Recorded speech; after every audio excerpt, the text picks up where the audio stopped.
7 küçə üzərində evlər tikilən xətlərin yeri dəyişdirilir. Üzərində evlər tikildiyinə görə yararsız hala düşən borular yenisi ilə əvəzlənir.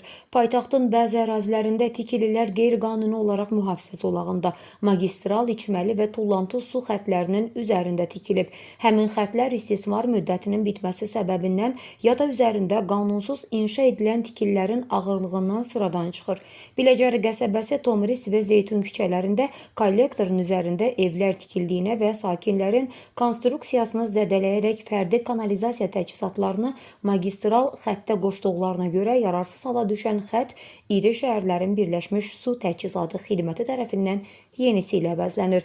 Kanalizasiya təsərrüfatının mövcud vəziyyəti barədə sakinlərə öncədən xəbərdarlıq edilib. Onlara bildirilib ki, su təchizatı və kanalizasiya sistemlərinin mühafizə ərazisində boruların üzərində tikililərin olması böyük təhlükələrə yol açır. Belə vəziyyətdə yüklənmə nəticəsində həm təchizat sistemi sıradan çıxır, həm də evlərə ziyan dəyir. Hazırda yararsız hala düşən tullantı su kollektorunun yeri dəyişdirilir. Yeni xətt Atropat, Tomris, Atilla, Kəhriz və Yaşar Sadıqov küçələrinin müəyyən hissələrini əhatə edir.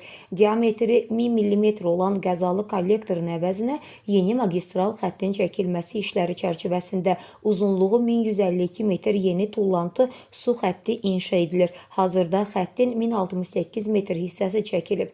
Layihəyə uyğun olaraq 22 ədəd quyu nəzərdə tutulub. Onlardan 14 ədədi tikilib. Eyni zamanda layihə çərçivəsində 2304 metr abonent xətti çəkilir. Ərazidə ümumi funksionallığı təmin etmək üçün diametri 300 mm olan boru ilə 1050 metr kanalizasiya kollektorunun inşası nəzərdə tutulub. Yasamal rayonu Həbib bəy Səlimov küçəsində evlər su xəttinin üzərində inşa olunub. Yüklənmə nəticəsində qəzalı vəziyyət yaratdığı üçün 48 metr yeni xətt çəkilərək istismara verilib. Tullantı su xəttinin üzərində tikili olan daha bir ünvan Nərimanov rayonu Montin yaşayış massivi Şahin Mustafayev küçəsidir. Küçədən keçən mövcud kanalizasiya xəttində qəza baş verib. Qəzalı hissə fərdi yaşayış evinin altında qaldığına görə xəttin bərpası mümkün olmayıb. Bu səbəbdən yeni xəttin çəkilməsi məcburiyyəti yaranıb. Ərazi torpaq örtüyü qaya daşlarından ibarət olduğuna görə xüsusi texnika cəlb edilib. İşlər yaxın günlərdə yekunlaşacaq.